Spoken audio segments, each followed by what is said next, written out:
చైతన్య రథం ప్రేక్షకులకు స్వాగతం, నమస్కారం. 2024 సార్వత్రిక ఎన్నికల్లో నారా లోకేష్ గారు మంగళగిరి నుంచి అద్భుతమైన మెజారిటీతో గెలిచారు. రాష్ట్రంలోనే 3వ స్థానం వచ్చింది. గతంలో ఎప్పుడు కని విరగని రీతిలో ఆ స్థానం నుండి గెలుపొందడం సంతోషకరం. ఆ గెలిచిన సందర్భంగా నారా లోకేష్ గారు ఆ నియోజకవర్గాన్ని గెలవకముందు గెలిచిన తర్వాత కూడా తన సొంత నిధులతో అభివృద్ధి చేస్తున్న కార్యక్రమాలు బోల్డ్ చూసాం మనం. అలాగే ప్రభుత్వం అధికారంలోకి వచ్చిన తర్వాత మంత్రిగా బాధ్యతలు చేపట్టిన తర్వాత ఆ నియోజకవర్గంలో అనేక కార్యక్రమాలు చేస్తున్నారు, అద్భుతమైన కార్యక్రమాలు చేస్తున్నారు. ఈ సందర్భంగా నిన్న పానకాల స్వామి గుడిని నారా లోకేష్ గారు సందర్శించి ఆ రథ మహోత్సవంలో పాల్గొనడం పూర్వజన్మ సుకృతం. ఈ సందర్భంగా మనందరి మిత్రుడు ఒక అద్భుతమైన వ్యాసం రాశారు. అది చదివిన తర్వాత నాకు చాలా సంతోషం వేసింది. ఆ వ్యాసం కూడా చాలా బాగుంది. ఆ వ్యాసాన్ని మీలో చాలా మంది చదువుంటారు, చూసుంటారు కూడా.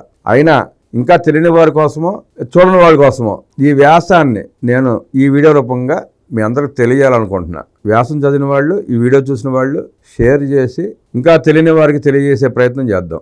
ఆ వ్యాస సారాంశం ఏంటంటే, మన పురాణాల ప్రకారం మన రాజధాని, మన అమరావతి స్వర్గలోక రాజధాని. భూలోకంలో ఇంద్రుడు ప్రతిష్ఠించిన అత్యంత ఎత్తైన అమరలింగేశ్వర స్వామి ఆలయం ఒకవైపు, ముక్కెరతో కనకదుర్గమ్మ ఆలయం మరోవైపు, మధ్యలో మహావిష్ణువు నరసింహుడిగా స్వయంభూగా వెలిసిన మంగళగిరి పర్వతం ఉంది. ఈ పర్వతం సాక్షాత్తు నరసింహస్వామి రూపంగా మారిందని పురాణ కథనాలు చెబుతున్నాయి. ఇది నరసింహస్వామి 3వ అవతార క్షేత్రం. అంటే నరసింహస్వామి భక్తులకు ప్రత్యక్షంగా దర్శనమిచ్చిన 3వ పవిత్ర స్థలాలలో ఇదొకటి. ప్రాచీన కాలం నుండి ఈ క్షేత్రం త్రికాల దర్శనంగా అత్యంత పవిత్రమైన పుణ్యక్షేత్రంగా ప్రసిద్ధి చెందింది. ఈ ఆలయంలో భక్తులు స్వామివారికి పానకం నైవేద్యంగా సమర్పిస్తారు. ఇక్కడ విశేషం ఏంటంటే, నరసింహస్వామి స్వయంగా పానకం స్వీకరిస్తారని భక్తులు నమ్ముతారు. ఇది శాస్త్రీయంగా, ఆధ్యాత్మికంగా ఎంతో పరిశోధనలకు గురైన విషయం. చాలా మంది పరిశోధనలు చేశారు, పానకం ఏంటి, నరసింహస్వామి తాగటం ఏంటి అనేది. కానీ కనిపెట్టలేకపోయారు. అది ఆ కొండ విశిష్టత, ఆ దేవుని లీల. యుగాల చరిత్ర కలిగిన ఈ పుణ్యక్షేత్రంలో త్రేతాయుగంలో హనుమంతుడు స్వామివారిని దర్శించాడని చెబుతారు. ద్వాపర యుగంలో పాండవులు ఇక్కడ పూజలు నిర్వహించినట్లు పురాణాల్లో ఉంది.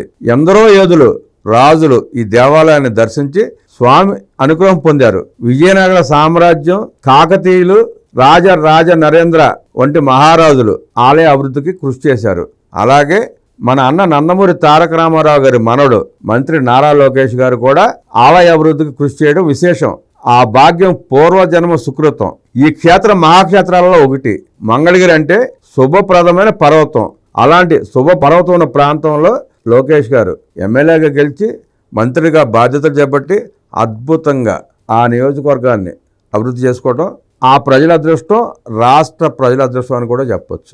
ఈ క్షేత్రాన్ని దర్శించిన వారికి సర్వరోగ నివారణ, ఆరోగ్య ప్రాప్తి, అష్టైశ్వర్యాలు కలుగుతాయని భక్తుల విశ్వాసం, మన విశ్వాసం కూడా. దేవతలు కూడా అమరావతి నుండి తిలకించే ఈ పవిత్ర స్థలంలో జరిగే రథోత్సవం వైభవపేతంగా జరుగుతోంది. దేవతలు కూడా మానవ రూపంలో వచ్చి రథాన్ని లాగుతారని పురాణాలు చెబుతున్నాయి. రథం లాగే భాగ్యం పూర్వజన్మ సుకృతం. ఈ జన్మలో భక్తి ఉంటేనే అది లభిస్తుంది. ఇలాంటి పవిత్ర కార్యక్రమంలో నారా లోకేష్ పాల్గొనడం మన సంస్కృతి సంప్రదాయాల పట్ల తన ప్రగాఢ విశ్వాసం ఉందని తెలియజేస్తోంది. ఈ వీడియో మీకు నచ్చితే ఇంకో 10 మందికి షేర్ చేసి ఆ పవిత్ర ఆలయ విశిష్టతను తెలియజేయండి.